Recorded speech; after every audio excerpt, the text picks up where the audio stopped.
Hello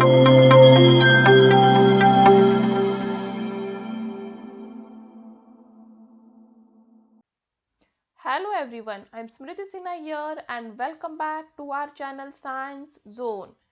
Today you follow, tomorrow we lead. And if you are new to this channel, please hit the subscribe button given below. And if you have missed our previous videos, you can click on the I button given above.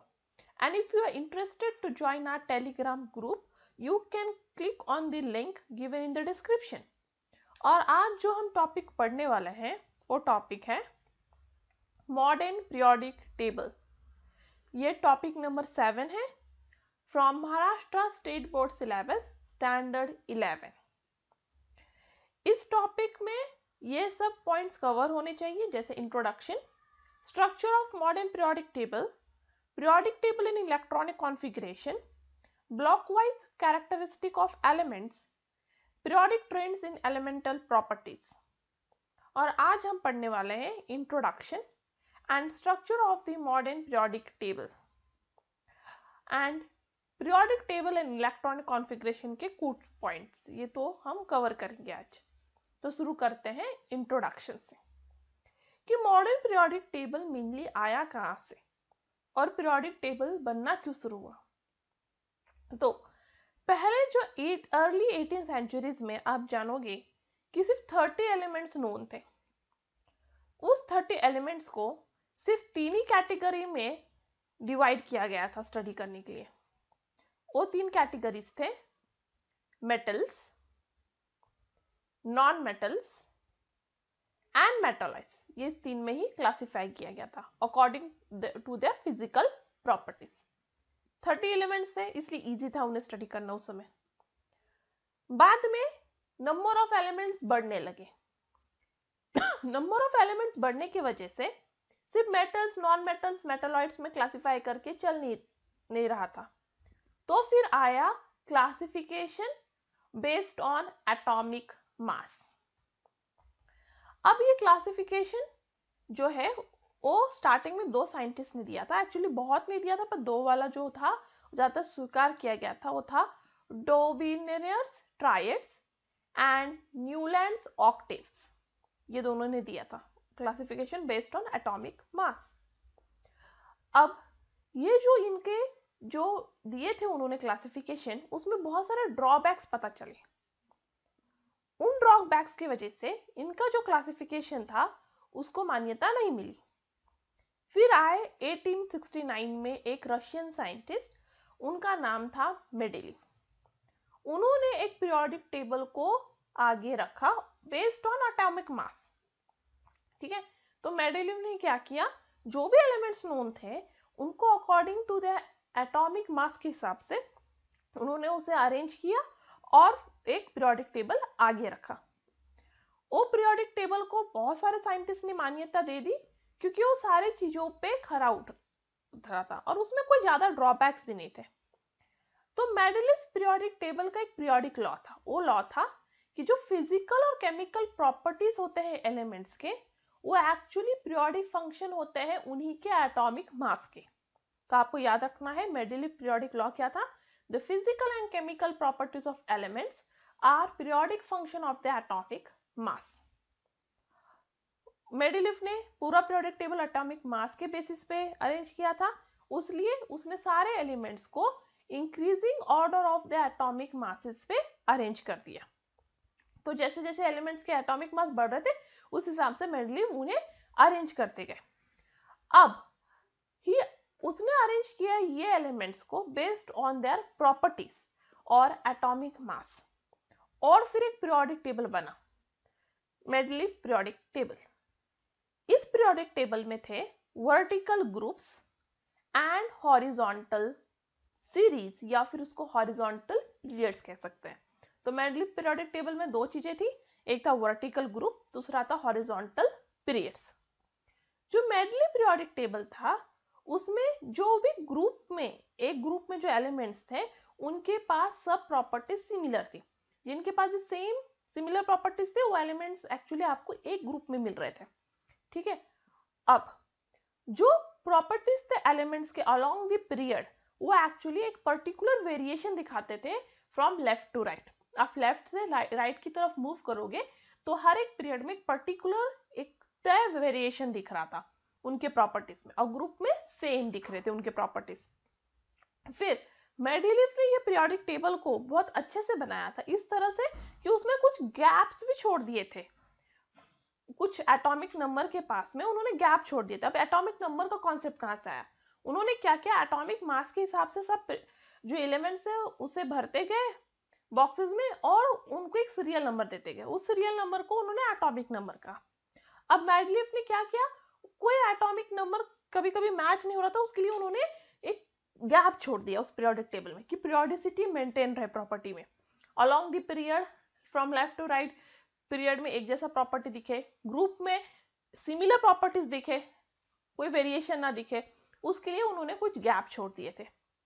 Inert gases जो actually उस समय Mendeleev के time में जब उन्होंने ये periodic table बनाया था तब इनर्ट गैसेस जो थे उनका जो आविष्कार था या फिर उनके बारे में हमें पता नहीं था। तो बाद में कुछ साइंटिस्ट ने इनर्ट गैसेस को बहुत इजीली मेंडेलीव के पीरियोडिक टेबल में एक एडिशनल ग्रुप बना के डाल दिया, तो उन्हें इनर्ट गैसेस को फिट करने में भी या कोऑर्डिनेट करने में भी कोई प्रॉब्लम नहीं हुआ। इसलिए Mendeleev periodic table one of the best periodic table था। बट जब मेंडेलीव ने पीरियोडिक टेबल बनाया था 1869 में, उस समय एटॉमिक स्ट्रक्चर किसी को पता नहीं था। एटॉमिक स्ट्रक्चर पता नहीं होने की वजह से किसी को पता नहीं था कि नंबर ऑफ प्रोटॉन क्या होता है, एटॉमिक नंबर क्या होता है।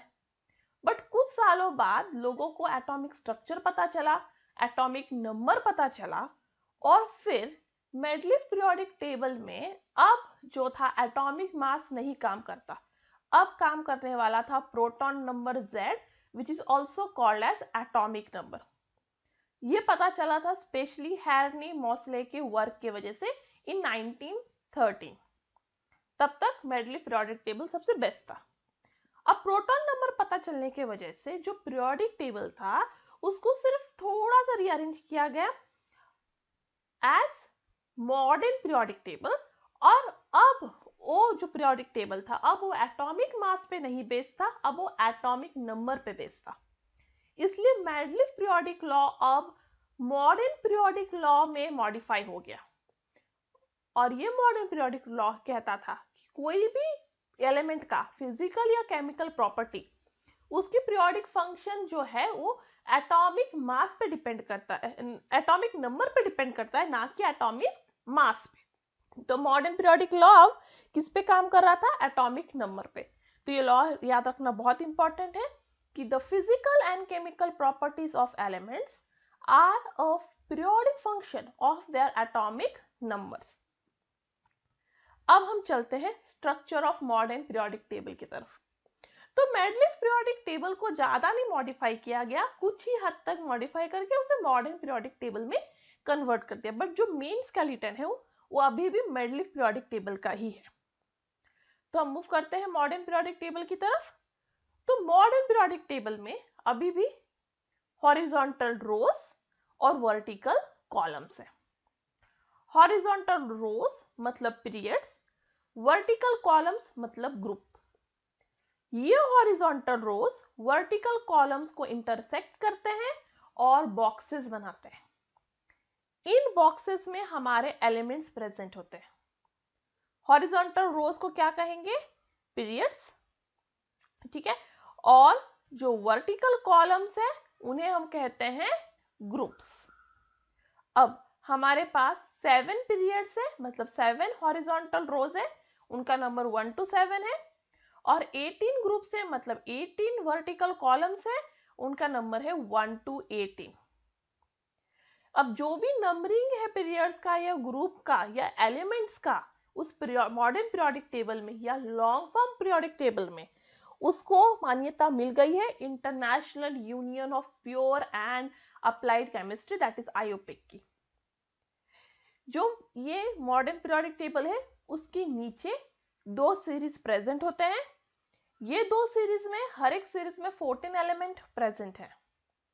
तो आप टोटल करोगे ये इनका, तो एक्चुअली 118 बॉक्सेस हैं इस लॉन्ग फॉर्म पीरियोडिक टेबल में या मॉडर्न पीरियोडिक टेबल में।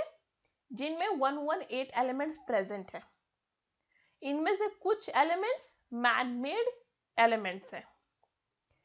जो ओवरऑल शेप है इस पीरियोडिक टेबल का वो एक्चुअली 4 ब्लॉक्स में डिवाइडेड है। जो फर्स्ट 2 ग्रुप्स होता है, ग्रुप 1 एंड 2, जो लेफ्ट साइड पे एक्चुअली पीरियोडिक टेबल का प्रेजेंट होता है, वो होता है एस ब्लॉक। 6 ग्रुप्स जो राइट साइड पे प्रेजेंट है, जो ग्रुप 13 टू 18 है, वो है पी ब्लॉक। एस और पी के बीच में जो भी प्रेजेंट है वो है डी ब्लॉक, और जो पीरियोडिक टेबल के नीचे 2 सीरीज प्रेजेंट है वो है एफ ब्लॉक। तो मैं इसको रिवाइज कर देती हूँ। ये है आपका मॉडर्न पीरियोडिक टेबल, जिसमें एक्चुअली वर्टिकल जो है वो ग्रुप्स है 1 टू 18, हॉरिजॉन्टल रोज में पीरियड्स है, पीरियड 1 टू 7। पीरियोडिक टेबल के नीचे एक पूरा 2 सीरीज है, जिसके हर एक सीरीज में 14 एलिमेंट प्रेजेंट है, और ये है आपका एफ ब्लॉक। तो अब ये पूरा पीरियोडिक टेबल में 118 एलिमेंट है, जिनमें से कुछ एलिमेंट्स मैनमेड एलिमेंट्स हैं, और ये पूरा periodic table according to increasing order of atomic number arrange किया गया है। अब जो ग्रुप 1 और 2 वाला है, ये दोनों है आपका एस ब्लॉक। ग्रुप 13 से 18 है आपका पी ब्लॉक। नीचे के 2 सीरीज है आपके एफ ब्लॉक, और ग्रुप 3 टू ग्रुप 12 है आपका डी ब्लॉक। तो ये है basic structure of modern periodic table. अब हम मूव करते हैं periodic table and it's electronic configuration. तो जो इलेक्ट्रॉन्स होते हैं एटम में, वो किस तरह डिस्ट्रीब्यूट होते हैं? वो डिस्ट्रीब्यूट होते हैं शेल एंड सब शेल में। इलेक्ट्रॉन डिस्ट्रीब्यूट होते वक्त शेल और सब शेल में उन्हें कुछ रूल्स फॉलो करने होते हैं, जैसे कि आफूस प्रिंसिपल, जो बेस्ड है increasing order of energy, Pauli exclusion principle and Hund's rule of maximum multiplicity.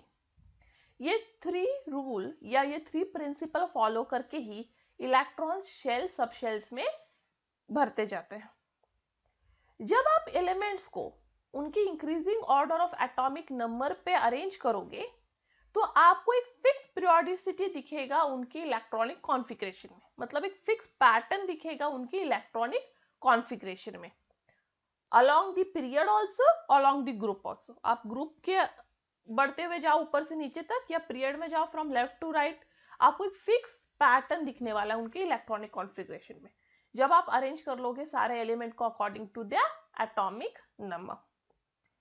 जो लोकेशन है एलिमेंट का मॉडर्न पीरियोडिक टेबल में, वो एक्चुअली क्वांटम नंबर पे बेस्ड है, क्योंकि ये जो भी शेल और सब शेल कॉन्सेप्ट है वो क्वांटम नंबर से आया है, और क्वांटम नंबर के लास्ट फील्ड ऑर्बिटल पे बेस्ड है। तो मैं एक्सप्लेन कर देती हूँ ये क्या है। तो अब इलेक्ट्रॉनिक कॉन्फ़िगरेशन इन पीरियड्स। तो आज हम कवर करेंगे इलेक्ट्रॉनिक कॉन्फ़िगरेशन इन पीरियड्स। इलेक्ट्रॉनिक कॉन्फ़िगरेशन इन ग्रुप हम आने वाले वीडियो में करेंगे। तो इलेक्ट्रॉनिक कॉन्फ़िगरेशन इन पीरियड्स। तो मॉडर्न पीरियोडिक टेबल में हमने देखा है 7 पीरियड्स होते हैं, पीरियड 1 to 7। अभी अलोंग द पीरियड आप जब जाओगे फ्रॉम लेफ्ट टू राइट, तो आप देखोगे एटॉमिक नंबर बढ़ रहा है बाय 1। तो आप देख सकते हैं यहाँ मॉडर्न पीरियोडिक टेबल में कि मैं अलोंग लेफ्ट टू राइट जा रही हूँ, तो बाय 1 बढ़ रहा है। तो रैंडमली मैं पीरियड नंबर 3 का देखती हूँ, तो देखो सोडियम है 11, मैग्नीशियम 12, फिर नेक्स्ट है एल्यूमिनियम तो 13। तो एक एक नंबर से जो है एटॉमिक नंबर आपका बढ़ रहा है। 1 से एटॉमिक नंबर बढ़ रहा है, मतलब 1 इलेक्ट्रॉन उसके आउटर मोस्ट जो भी शेल है उसमें ऐड होते जा रहा है, तभी उसका atomic number that is proton का नंबर भी 1 से बढ़ रहा है। तो उसको यदि न्यूट्रल एटम बनाना है नेक्स्ट एलिमेंट में, तो उसका एक एक इलेक्ट्रॉन बढ़ते जा रहा है उसके आउटर मोस्ट शेल में। इसका मतलब ये है हर एक पीरियड जो है वो एंड हो रहा है ऑक्टेट कॉन्फ़िगरेशन से। ऑक्टेट मतलब लास्ट ऑर्बिटल में 8 इलेक्ट्रॉन्स। सिर्फ इसमें एक एक्सेप्शन है, क्योंकि science without exception can not exist, कि जो फर्स्ट पीरियड होता है उसमें ऑक्टेट नहीं डुप्लेट होता है, मतलब उसकी जो आउटर मोस्ट ऑर्बिटल होता है उसमें 8 इलेक्ट्रॉन के बजाय सिर्फ 2 इलेक्ट्रॉन होता है। ये कहाँ पे है? सिर्फ फर्स्ट पीरियड में। बाकी सेकेंड से लेके 7 पीरियड तक जो लास्ट एलिमेंट है उसके आउटर मोस्ट ऑर्बिटल में 8 इलेक्ट्रॉन्स होता ही है। अब जो नेक्स्ट पीरियड अब होगा, पहला पीरियड हो गया सपोज, नेक्स्ट पीरियड जो होगा अब उसमें एक एडिशनल शेल ऐड हो जाता है। तो सपोज फर्स्ट पीरियड में आपका न्यूक्लियस है, उसके बगल में सिर्फ एक ही शेल है, तो फर्स्ट पीरियड में वो शेल कंप्लीट हो जाएगा।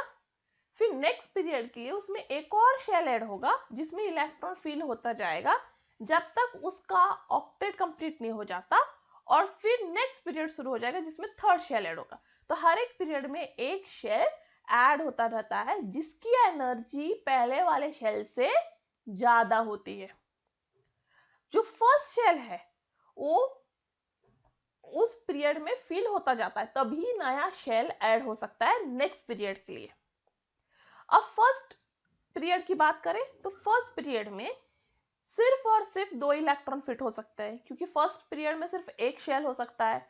एक शेल मतलब सिर्फ एस शेल, क्योंकि एस से शुरू होता है, आपको चैप्टर नंबर 4 याद होगा तो SPDF। तो सबसे पहला शेल कौन होता है? एस शेल, जिसकी मैक्सिमम कैपेसिटी सिर्फ 2 इलेक्ट्रॉन की है। सिर्फ 2 इलेक्ट्रॉन की कैपेसिटी होने की वजह से जो फर्स्ट शेल है वो एक्चुअली 2 ही इलेक्ट्रॉन में फिल अप हो जाता है, इसलिए उसमें सिर्फ 2 ही एलिमेंट्स हैं। एक है हाइड्रोजन, दूसरा है हीलियम। हाइड्रोजन का इलेक्ट्रॉनिक कॉन्फ़िगरेशन, क्योंकि हर एक पीरियड में जो पहला एलिमेंट होता है उसका फर्स्ट इलेक्ट्रॉन उसके फर्स्ट शेल में जाता है, दैट इज 1s1, और हर एक पीरियड में जो लास्ट एलिमेंट होता है वो उसके शेल को पूरा कर देता है, इसलिए 1s2।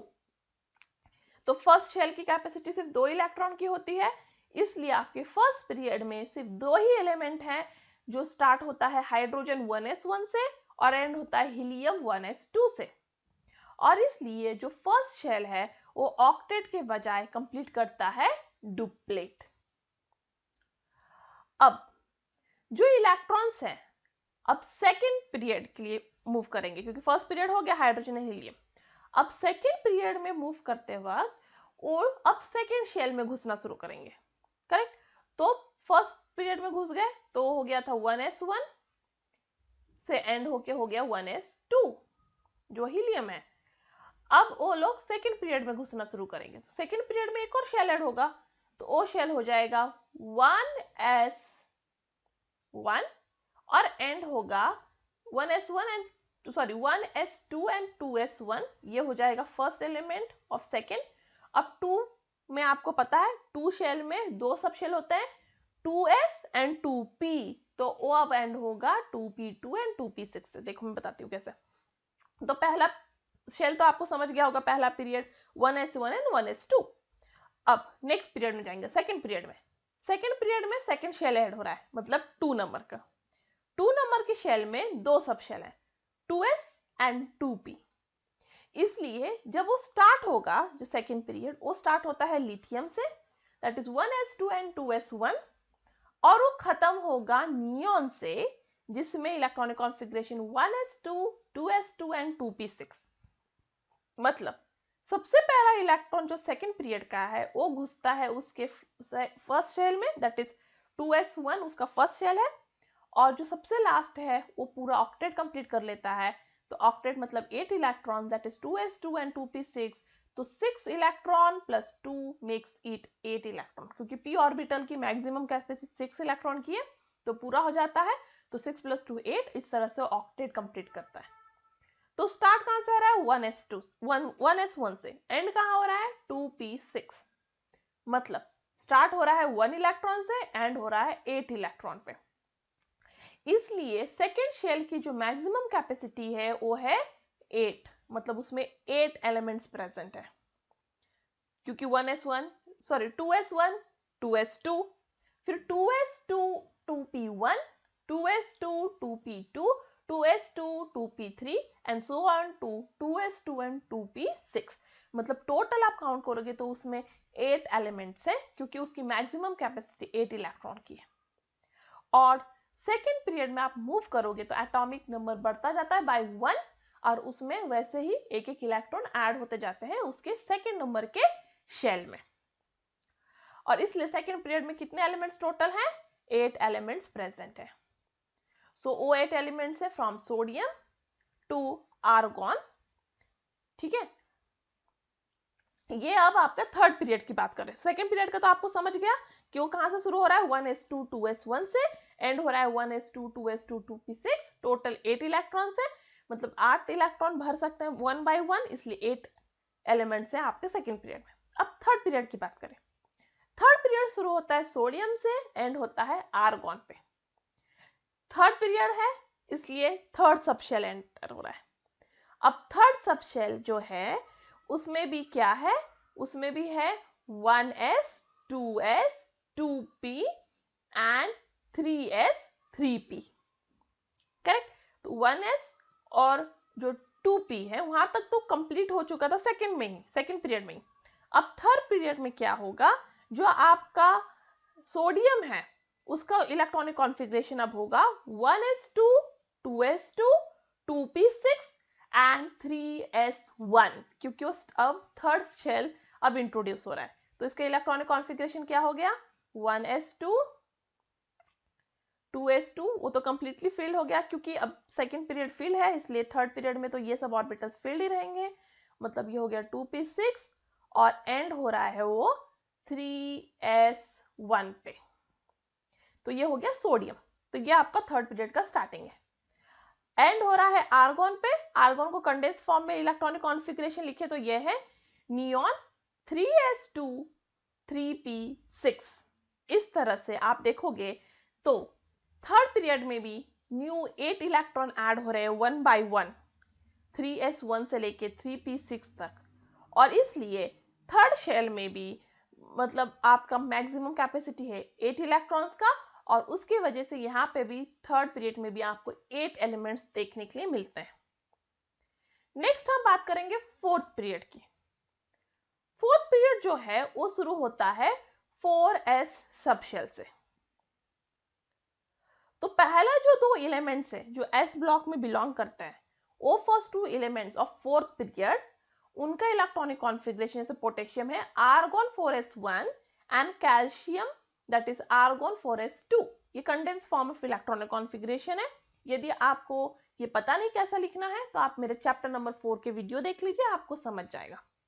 तो जो एलिमेंट है आपका फोर्थ पीरियड का, उसका जो फर्स्ट टू एलिमेंट्स है वो है आपका पोटेशियम एंड कैल्शियम, जो s ऑर्बिटल कंप्लीट कर रहा है। फिर अकॉर्डिंग टू आहफूस प्रिंसिपल आपका जो शेल है उसका फर्स्ट सबशेल जो है S4s सबशेल वो कंप्लीट हो चुका है। तो नेक्स्ट इलेक्ट्रॉन जाने वाला है आपके 3d सबशेल में, जिसकी मैक्सिमम कैपेसिटी होती है 10 इलेक्ट्रॉन की, क्योंकि d ऑर्बिटल की कैपेसिटी कितनी होती है 10 इलेक्ट्रॉन की। तो 3d में कितने इलेक्ट्रॉन फिल अप हो सकते हैं 10 इलेक्ट्रॉन। तो नेक्स्ट जो है फर्स्ट टू एलिमेंट्स के बाद जो थर्ड एलिमेंट है वो अब जा रहा है 3d में, मतलब d ब्लॉक एलिमेंट में। तो हो गया स्कैंडियम जो स्टार्ट होता है argon 4s2 and 3d1 to zinc argon 4s2 and 3d10। तो ये हो गया आपका 3d का complete filling for your fourth period. अब जो है नेक्स्ट, यहां पे भी आपका जो है फोर्थ सबशेल कंप्लीट नहीं हुआ, अब आएगा 4p। 4p के लिए ऑफ कोर्स p ऑर्बिटल की मैक्सिमम कैपेसिटी कितनी होती है 6 इलेक्ट्रॉन की, इसलिए यहां पे हो जाएगा 4s2 3d10 4p1 जो है गैलोनियम। और क्रिप्ट एंड होता है हर एक periodic table noble gas, sorry हर एक पीरियड नोबल गैस पे ही आके एंड होता है, इसलिए फोर्थ पीरियड का जो एंडिंग एलिमेंट है वो क्रिप्टॉन है, जो है आर्गॉन 4s2 3d10 4s6। तो अब हम कैलकुलेट करते हैं total number of elements in fourth period. तो total number of elements fourth period में आप देख सकते हो, पहले दो हैं, एक मिनट मैं आपको क्लियरली दिखा देती हूँ यहाँ पे भी कि आपको कोई कंफ्यूजन ना रहे। तो फोर्थ पीरियड में जो पहले दो हैं वो है 4s1 एंड 4s2 में एंड होने वाले element that is s block, तो ये दो हुए। फिर जाता है 3d में, तो हो जाता है 4s2 3d1 2 4s2 3d10 that is scandium to zinc, ये 10 एलिमेंट हुए। हम फोर्थ पीरियड की बात कर रहे हैं, तो पहले दो फिर 10। उसके बाद आता है आपका 4p ऑर्बिटल, तो अब होता है configuration 4s2, 3d10, 4p1, 2, 4s2, 3d10, 4p6, that is 6 elements total, गैलोनियम 2 krypton. तो इस तरह से आपके जो फोर्थ पीरियड है उसमें टोटल हुए आपके 10 + 6 + 2 दैट इज 18 एलिमेंट्स। तो फोर्थ पीरियड में इस तरह से टोटल 18 एलिमेंट्स प्रेजेंट है। अब हम बात करेंगे आपके फिफ्थ पीरियड की। तो फिफ्थ पीरियड फोर्थ पीरियड की तरह ही 18 एलिमेंट्स के साथ होता है, जिसमें इलेक्ट्रॉन्स पहले 5s को फिल करते हैं, फिर 4d को फिल करते हैं और फाइनली 5p को फिल करते हैं।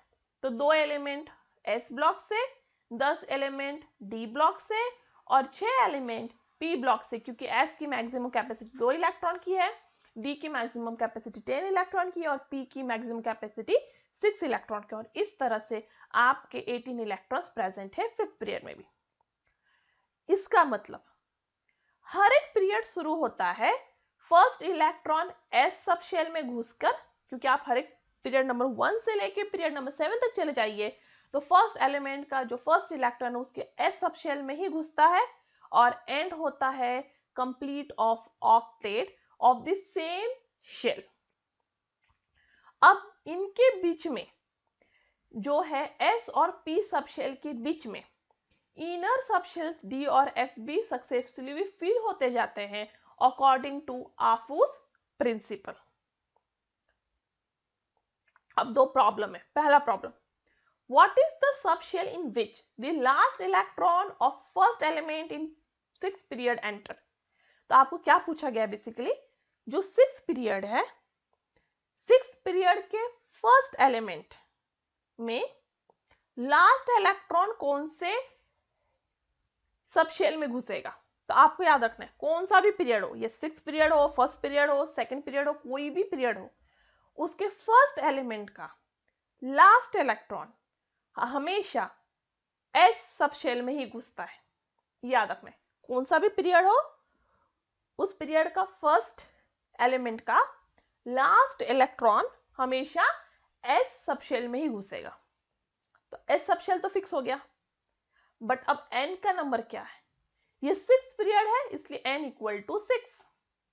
जो भी पीरियड है उसका वो n = इसलिए उसका लास्ट जो इलेक्ट्रॉन है 6th पीरियड का वो घुसेगा 6s सब शेल में, क्योंकि यहाँ पे n जो है वो 6 है और फर्स्ट जो लास्ट इलेक्ट्रॉन है फर्स्ट एलिमेंट का हमेशा s में घुसता है, इसलिए 6s। नेक्स्ट क्वेश्चन है, how many elements are present in 6th period, explain. तो 6th पीरियड में कितने एलिमेंट्स प्रेजेंट है वो आपको एक्सप्लेन करना है। तो 6th पीरियड जो है वो स्टार्ट होता है आपके 6s से, 6s के फिलिंग से, एंड होता है 6p के फिलिंग से। ये हमेशा ऐसे होगा, s से स्टार्ट होगा p से एंड होगा हर एक पीरियड। अब उसके बीच में क्या ऑर्बिटल्स आते हैं आफूस के हिसाब से वो आपको फिल करना है। तो आप आफूस प्रिंसिपल जो है, जो चैप्टर नंबर 4 में मैंने आपको पढ़ा दिया है, आप उसको देखिए, फिर आपको समझेगा कि 6s और 6p के बीच में आता है 4f, 5d and then 6p। तो सबसे पहले आपका 6s फिल होगा जिसकी मैक्सिमम कैपेसिटी होती है 2 इलेक्ट्रॉन की। फिर फिल होगा आपका 4f जिसकी मैक्सिमम कैपेसिटी होती है 14 इलेक्ट्रॉन की, क्योंकि f ऑर्बिटल है। फिर होगा 5d जिसकी मैक्सिमम है 10 क्योंकि d ऑर्बिटल है।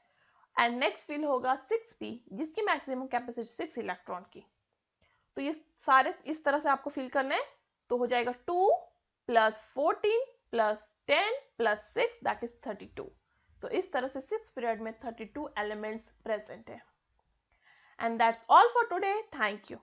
If you have any doubt, any comment, any suggestion, you are free to do that on askyourdoubt04@gmail.com. If you like my video, give me a thumbs up.